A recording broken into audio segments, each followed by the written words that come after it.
I'm Debbie Georgatos. Welcome to my show, America, Can We Talk? Today, we're going to talk about Biden's Second Amendment Detroit Dustup. Harvard graduate student and Second Amendment hero, Leyla Pirnie, joins me, and coronavirus scams. And, of course, I'll tell you why these stories matter to you. Stay tuned.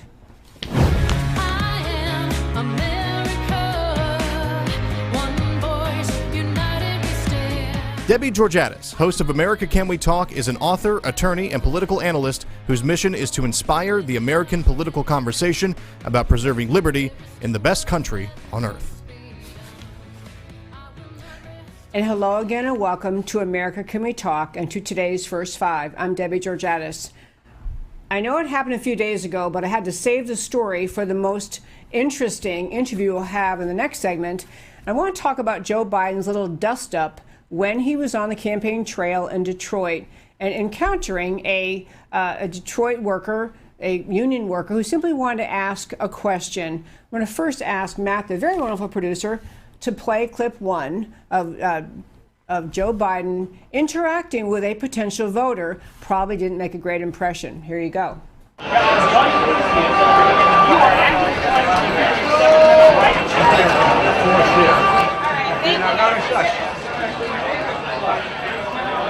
Support the Second Amendment, just like right now, if you yell fire, that's not free speech. From the very beginning, I have a shotgun, I have 20 gauge, 12 gauge, my son's hunt.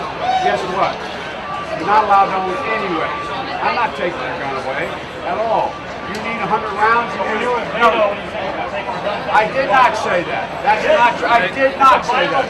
It's a viral video like the other ones you're putting out there. Say they're lying. Well, he just clarified it. Wait. Take your AR-14s and look. Hold on. Hey, let's keep moving.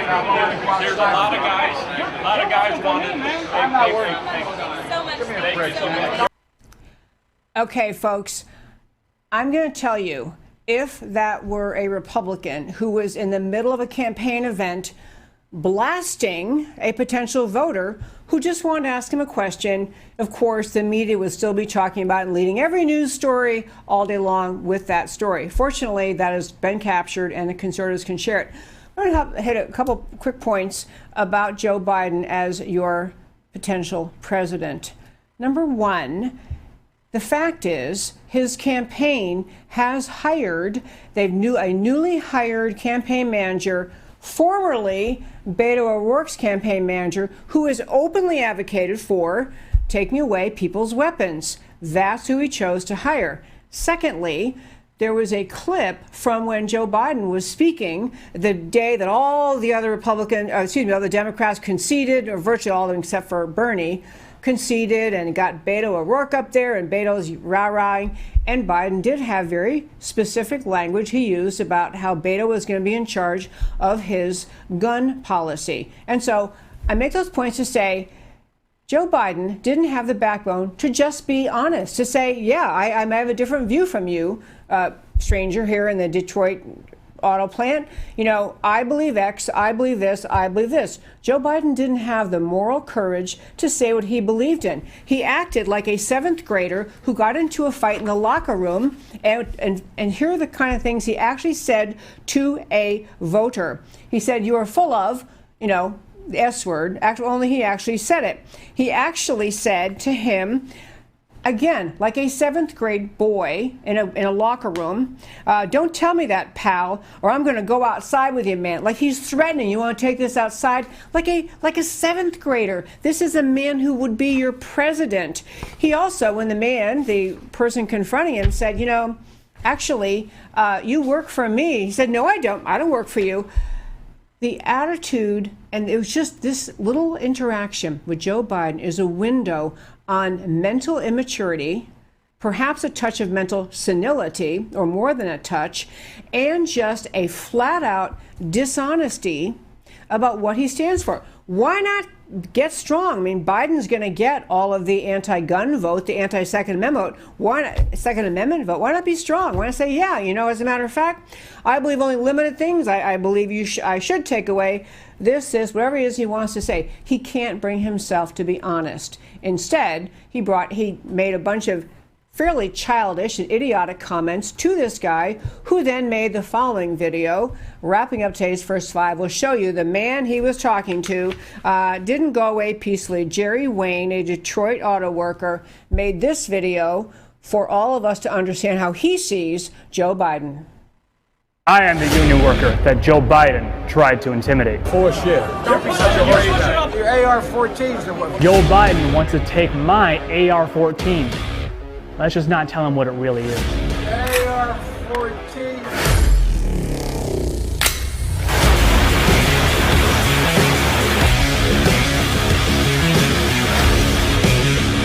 I got this the day after I talked to Joe. I'm sure that's not the result he was going for. My name is Jerry Wayne, and all I wanted to do is ask a presidential candidate a question. I didn't intend to start a fight. All I did was ask Joe how he was going to win over the union vote when he's planning on coming after our guns with Beto O'Rourke. Hell yes, we're gonna take your AR-15, your AK-47. I watched a video where he wanted to make assault weapons, or America's most popular rifle, illegal. So I asked him about it. Instead of answering me honestly, he acted like he never said it at all. You are actively trying to diminish our Second Amendment right and take away our guns. You're full of shit. So when you were with Beto, when you said you're going to take our guns, I did not say that. That's not true. I did not say that. It's a viral video. And you say I'm full of shit? Really, Joe? All I did was ask you about your own comments. So to gun owners out there who say, well, a Biden administration means they're going to come for my guns. Bingo. You're right if you have an assault weapon. The fact of the matter is they should be illegal, period. At one point, he asked me if I wanted to go outside. There's a lot of guys. Why, Joe? To smell all the freedom? And then I ended up telling him, you work for me. And then he went and told me no. Guys want it. I'm not worried. Politicians that have been in office for as long as Joe Biden need to be reminded that they work for us. We do not work for them. Americans should be able to ask candidates seeking the highest office what's going to happen to their rights. If they vote them into office, Joe Biden can call me all the names he wants. But it doesn't change the fact that he's on video promising to have Beto O'Rourke lead the effort on gun confiscation. You're going to take care of the gun problem with me. You're going to be the one that leads this effort. I'm counting on you. I think Biden made a huge miscalculation when he threatened to strip us Americans of our gun rights. The Second Amendment was put in place to protect us from a tyrannical government. I have a message for the gun-grabbing politicians. Your belligerent behavior has no place in government.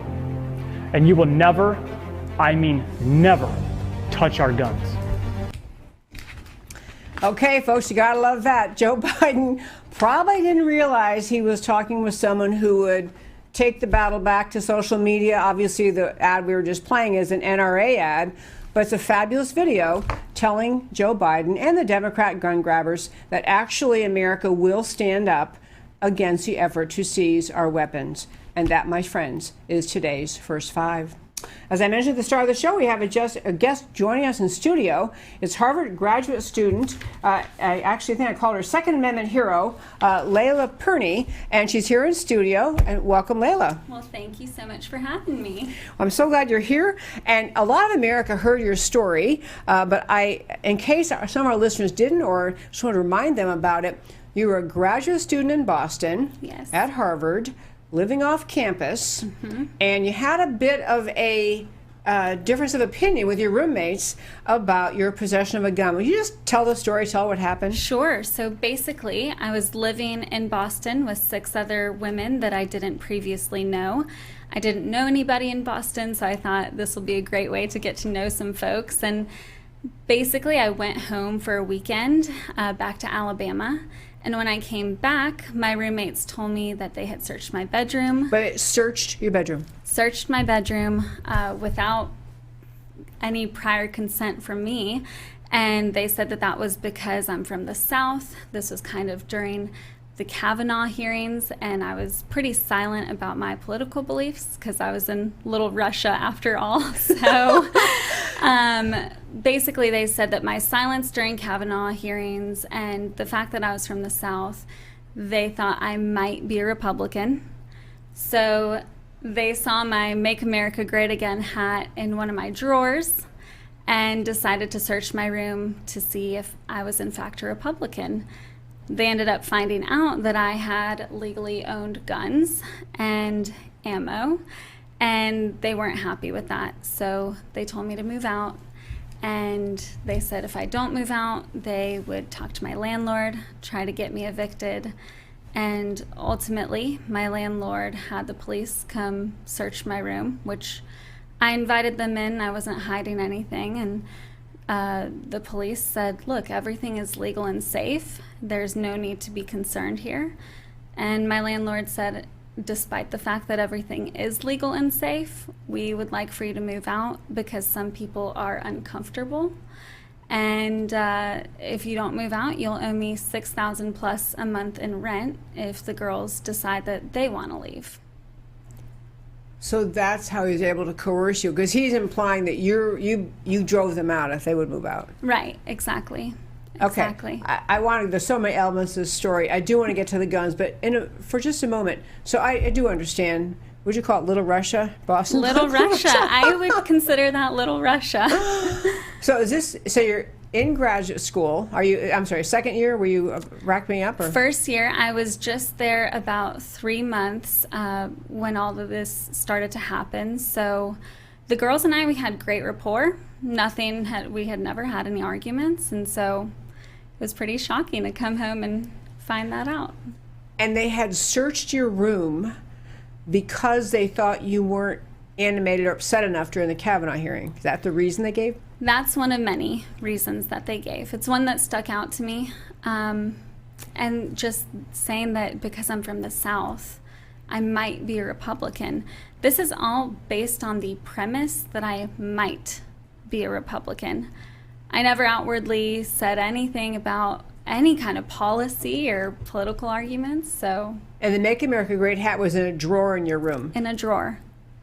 I'm just astonished that there wasn't some determination by the landlord to say, hey, this is a free country. She's not breaking the law.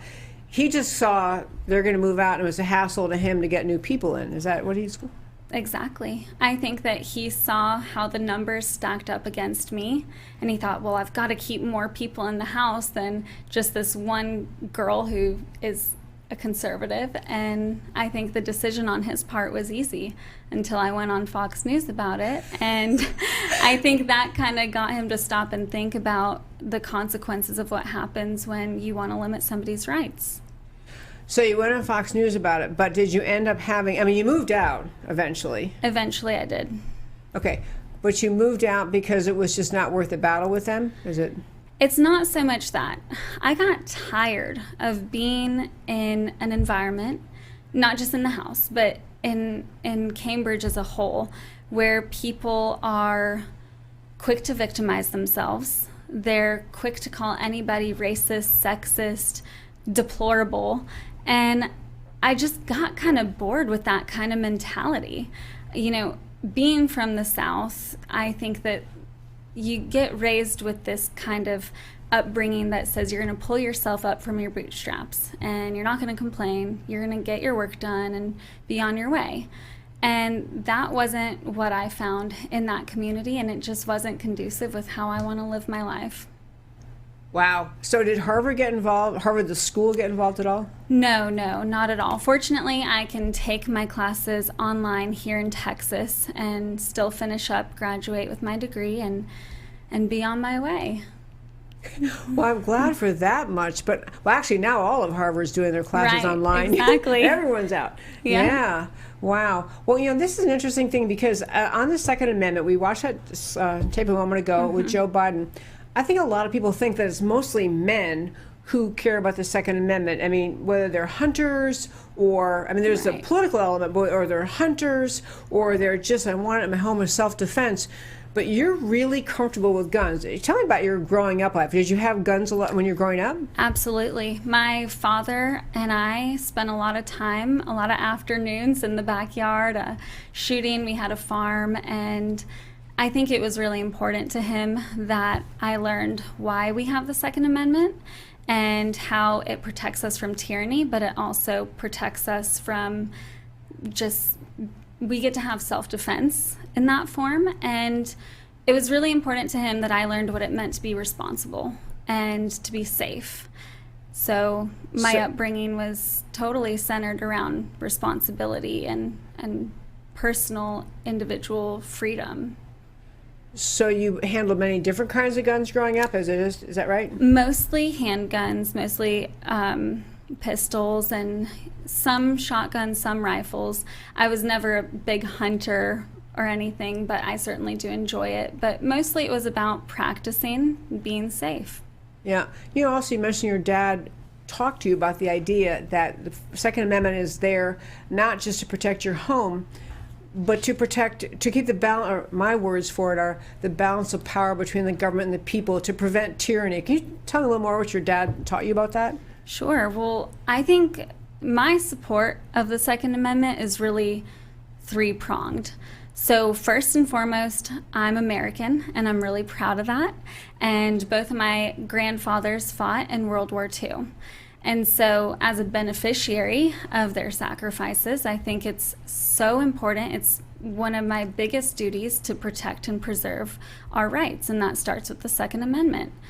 Secondly, I was born and raised actually in Turkey in the Middle East, and I'm a dual citizen. So I'm sorry, you're a dual citizen? Dual citizen. Wow, okay. Unfortunately, I've seen how quickly a dictator can take hold and power over people. Yes. And especially so when they are not armed. Lastly, I'm a young woman, and I can't for the life of me understand why modern day feminists are so opposed to a woman's right to defend herself, especially when their whole message, their chief argument, is that they want equality between both sexes, but I can't understand why that doesn't apply to the greatest equalizer of all time. The gun is, I like that, the gun is the greatest equalizer of all time. Is. Okay, this isn't relevant to the Second Amendment, but I'm so curious, you grew up in Turkey. Yes. Was that because of your dad's business or dad's job? Or? Yes. Born and raised there. My parents are just fun and spontaneous, so they moved there kind of on a whim, ended up staying a really long time, and then we moved back to the States when I was 12. Wow, so you were old enough to remember Turkey. Yes. Yeah, yes. and it's really, this is not today's subject, but it's really unfortunate and sad how it's gone downhill in terms of personal freedom. Completely. I still have family there, and unfortunately, they have been trying to tell me some stories. They can't disclose everything over the phone just out of fear. Yeah. But yeah, it's gotten pretty bad there, pretty radicalized. Yeah, we have a family friend who lives there too, and yeah, it's pretty bad. So this is interesting in this campaign cycle. So I want to kind of shift, because you're a young Republican woman, you're a Second Amendment supporter, so you're already a little bit out of the ordinary for your age group. I say millennials. So you started a group here in Dallas. Is it just of young people to talk, of young women to talk about policy issues? Is it centered on guns, or is it broader than that? It's broader. It's everything. I really want young women to understand what's at stake here, and I don't think that it gets taken seriously enough. So with Texas Young Republicans, we partnered with the Texas Federation of Republican Women, and we're hoping to have panels where we invite women who are in business and who are in political leadership, and we want them to speak to this younger group of women about economics, history, what it looks like to be a leader in business in today's society as a woman. And lastly, I think one of the most important things we can touch on is the cultural shift that we're experiencing. Namely with, I think a lot of women these days equate promiscuity with empowerment. And to me, that's very sad. So we've got to get women to think about these issues in a different way, especially because I think they get sold so many false promises and lies on a day-to-day basis. I love your Spunkin initiative. So what is the name of the group? It's going to be the Women in Leadership and Business panel. And so your panels, I mean, you're obviously putting the events together. Your panels are going to consist of pretty much conservatives and Republicans, is that right? Or are you going to have both sides? No, it's going to be conservatives, Republicans, we want to bring in women who might be even far left, women who are middle ground, but also women who are conservative that just don't really know how to argue their points that they do have. And we want to say, look, here's what we believe. Here's why we have to protect the Constitution. I mean, a lot of women that I talk to don't even know what the Bill of Rights is. So it's getting that messaging out there that says, this is what our country was founded on. And it's important that you know this, and it's also important that you defend it. Okay, so to be clear, your audience could be women, far left, middle, conservative, but the panel is conservatives. You pick the topic. So how do you find these women? I mean, how do you get people to come and listen to this? Who is your audience? It's really grassroots. So first off, we're inviting women who are in Texas Young Republicans. So Dallas Young Republicans, Tarrant County, Collin County, all those women. But we're also telling them, go out there. Maybe you'll be at work, or maybe you have a friend in school, and just have a conversation. Say, look, why don't you come to this panel? It's not going to be contentious. We're just talking about our viewpoints. And, you know, worst case scenario, maybe you'll learn something and be able to walk away with a point that you want to argue against, and you'll know how to arm yourself with that. But at least have a position and know where you stand on these issues, because it's imperative. So the panel, I think this is such a great idea. I love that you came up with this. So if this is it every couple months, or what's your frequency you want to? Well, we want to start it off, well, we were going to do April 2nd, but unfortunately with coronavirus, things have been shut down. So we want to have this initial panel, see what turnout is like, see what we can improve upon, see which speakers we can get after this first panel. And I think we're just going to have to see how it all plays out and how receptive people are to it. But my hope is that this will help women at least understand the positions that conservatives take, because there's so much misinformation out there about what Republicans really stand for. Oh, yes. It's amazing. Right. I want women to understand that the Republican Party platform is very pro-woman. It's way more pro-woman than the left side, but women get hammered with all of these fallacies that Republicans somehow hate women. So that's the point that I really want to make clear to these women. So it's not necessarily directly political. It's not candidates. No. It's just, so it's themed subjects. They said business, economics, I'm sorry, what else? History, Constitution, self-defense, anything. It can be any topic. We're going to open it up also to our guests there who want to bring up a topic that might not have been touched on.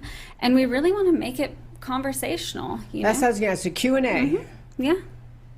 I really like that. So people in the audience, they can come figuring, I'm liberal, I understand these are Republicans, I'm going to challenge them, and they can do that. They can... Exactly. If you're familiar at all with Turning Point USA, that's kind of, I work with Turning Point USA as an ambassador. So the inspiration is kind of behind that idea that even if you don't agree, you can come up and ask questions. And the whole point of this is we have to get back to being a society that has dialogue and not just threats because we don't agree with people. That's kind of, you know, what happened at Harvard. We are very much in this society right now where people feel entitled to attack instead of just have a conversation. So it's getting people in that mindset again. I love that idea. In fact, it's one of the themes of my show I talk about all the time, is that the American political conversation started before we were a country. It started in New England when people were debating the idea, can we stand up against King George? Do we have the right to complain about excessive taxes?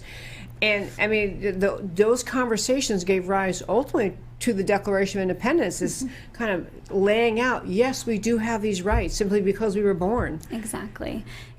And when you look at other countries, you notice that a lot of people in their lifetimes will never have the ability to say what is on their mind. So why not use this incredible right that we have to the best of our advantage and understand people's viewpoints and make something good of it?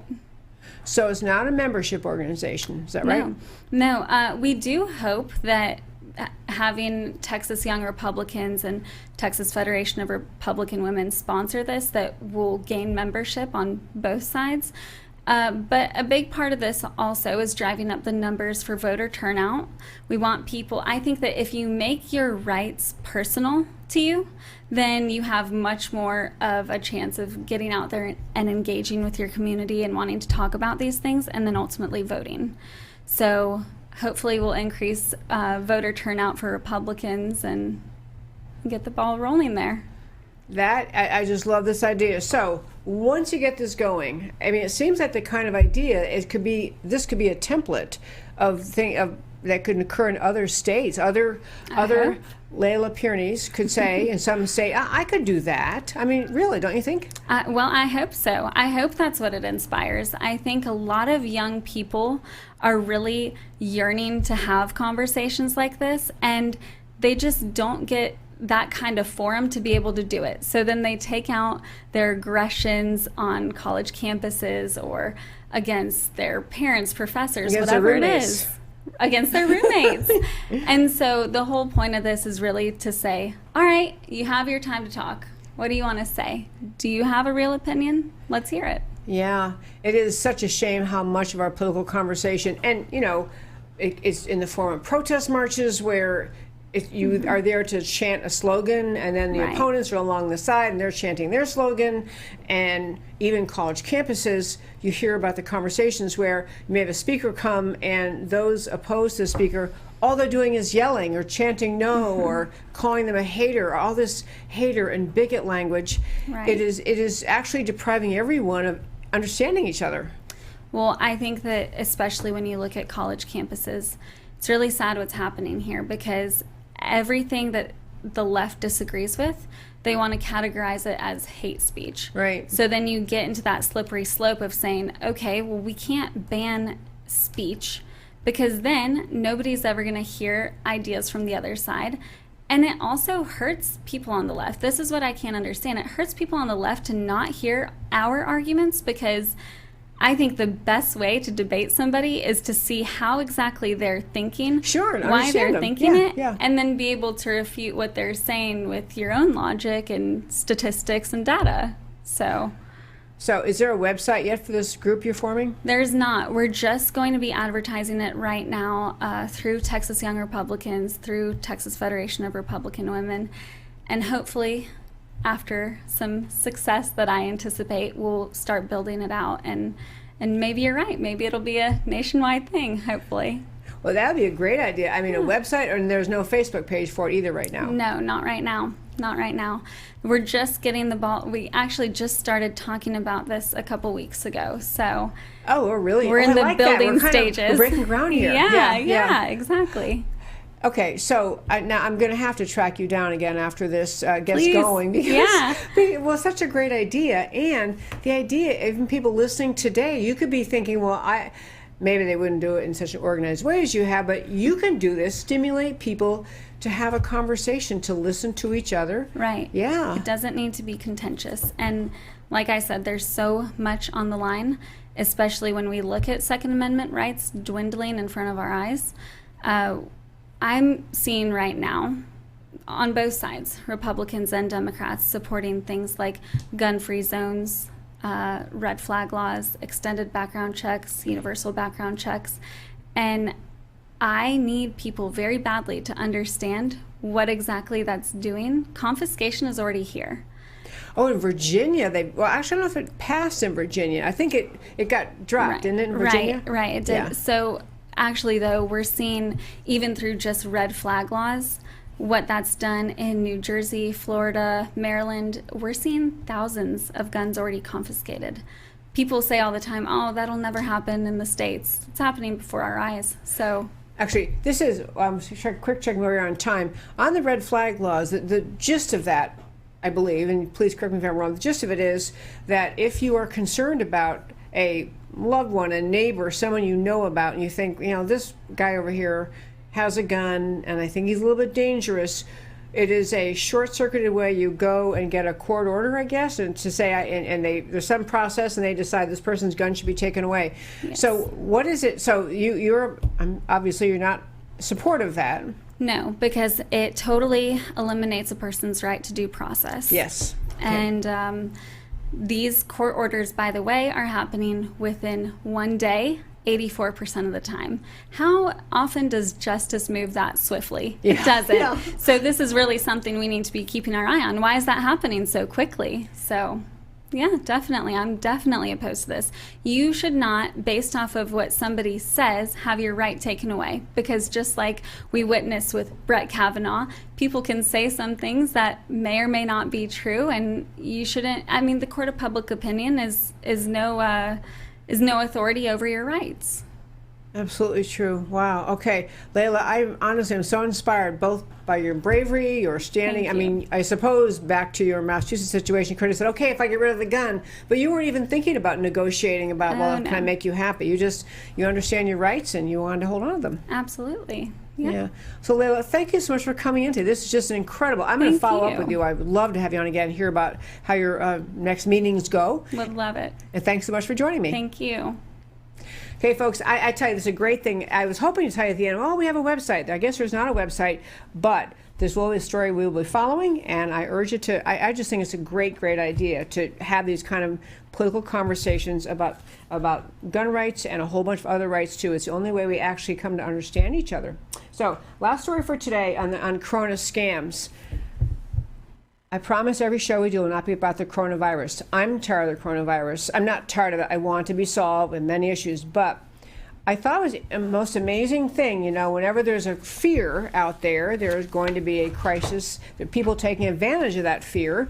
And we have some of those scams. I'm going to quickly tell you about them. The government's actually warning people about them. But I'll first tell you a short story. So this past weekend, my husband and I decided to go out of town for the weekend. It was a long drive, and so on the way there, he's driving, and I'm playing with my phone reading news stories. So I flipped on to a very popular website. It's a news aggregator. A lot of people go there.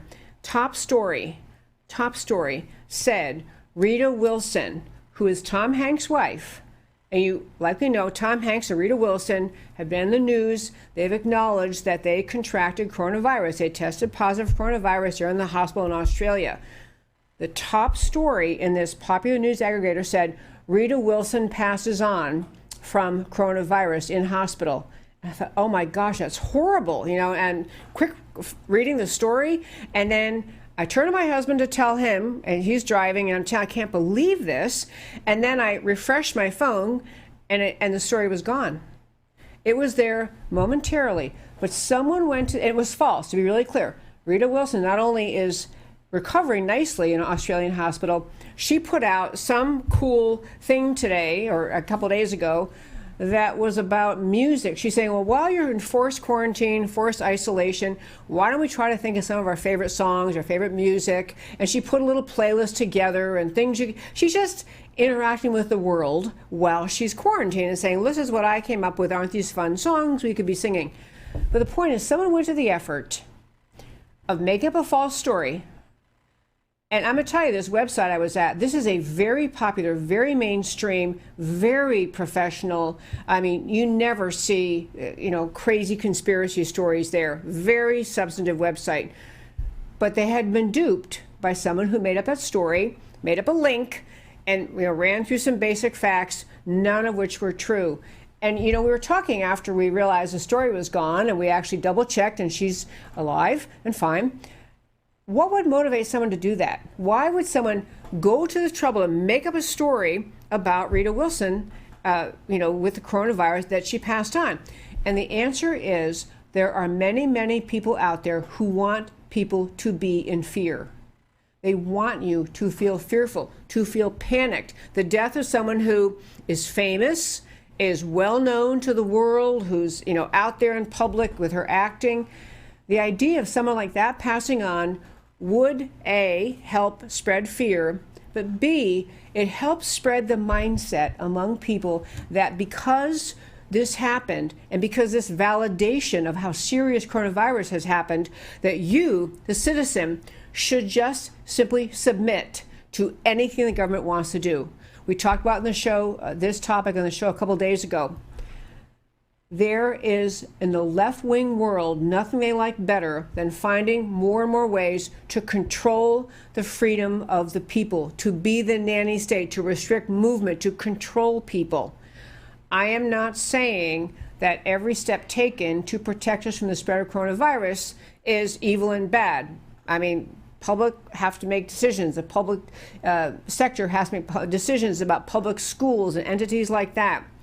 But when we're getting to shutting down private things like restaurants, bars, businesses, we're really crossing a line of giving more power, surrendering more power to the government. And a story like that, had it been true, would be used to clobber people who were trying to say we got to be finding a balance in this business between protecting public health and still holding on to the freedom of the individual in our country. But the other thing, quick scams to tell you about with respect to coronavirus, there was actually a story out of the federal government had a notice talking about, I'm trying to think which federal government agency it was. Anyway, had a notice about people scams involving coronavirus where they, for example, put out something saying, you know, do you believe you have it? They'll ask about symptoms and they'll say, we can supply a test kit, just send us your name, address, you know, phone number, social security number, and pretty soon you're putting in all your personal information on some website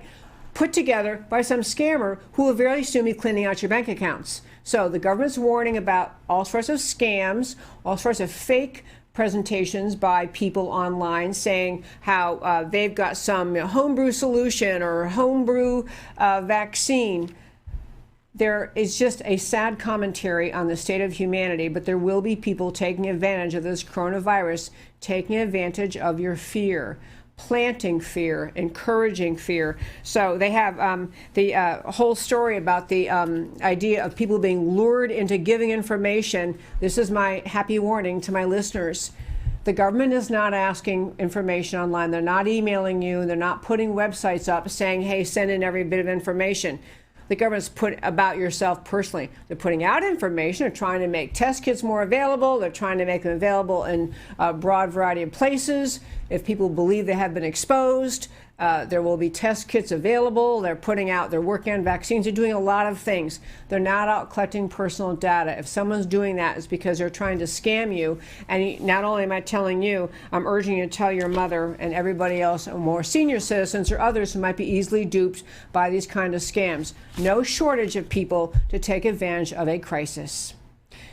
And as we close up today's show, I want to do what I always do at the end of every show, is tell you why the stories we talked about today matter to you. So to start our first one, Biden's, okay, I might actually play his tape once in a while just to remind people what Joe Biden's really like. But his Second Amendment, Detroit Dustup, a revealing dust-up worth remembering. An average Jerry American asks pointed questions about Biden's public Second Amendment positions. And what does he get in response? Biden denies what Biden said.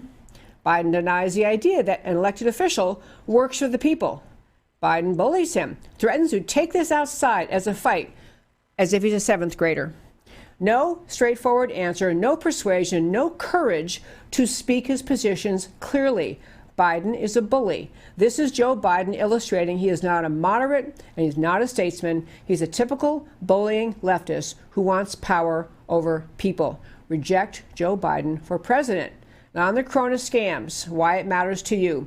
The atmosphere of hysteria brings out the worst of humanity. Spreading false information to fan the flames, the Rita Wilson story, scamming the fearful, fake medical advice after you share personal information, and using anonymous sources to fabricate news for political gain, potential for shorting the market to exacerbate financial instability. We didn't get to that story, but I'm going to talk about that more in similar to what happened in 2008. But marching forward, the Chinese Communist Party has gone into overdrive to blame the virus on the U.S. Army. China's exact responsibility and possible motive for this crisis yet to be sorted out. Stay alert. We can follow healthcare protocols, use wisdom, and also refuse to let fear cause us to be duped. Reject fear, use wisdom, remain calm. And that, my friends, is America Can We Talk for today. Please tune in every Monday through Thursday, 3 p.m. Central Time, where I always talk truth about America. I also want to encourage you to go to our website, americacanwetalk.org. Two things. You can subscribe to our newsletter. We have our once a week on Friday newsletter on the website, americacanwetalk.org. Hit subscribe. Put in your email. You'll get a once a week email. I never share that list with anyone. It is just for us to keep on talking about America. Second is, if you'd like to support this show, America Can We Talk has been on air for over 5 years, supported entirely by listeners and supporters. If you like this show, you like the things you learn on this show, I'd so appreciate your support. On americacanwetalk.org, you can hit the support button or the donate button. You can make an annual, you can make a one-time contribution. You can make a recurring contribution once a month. Whatever you do, I'd so appreciate your support. And I'd be able to keep this show on the air kind of forever. I usually say for I don't know how long, but for a long time. I love doing this show. I love talking with you about the extraordinary, unique greatness of America. Every day, I love tying the stories of the day to the idea of preserving this precious country, the most precious experiment in human liberty ever to bless this earth. I'm Debbie Georgatos. This is America Can We Talk. Tune in every Monday through Thursday, 3 p.m. Central Time, where I talk truth about America because America matters. I'll talk to you next time.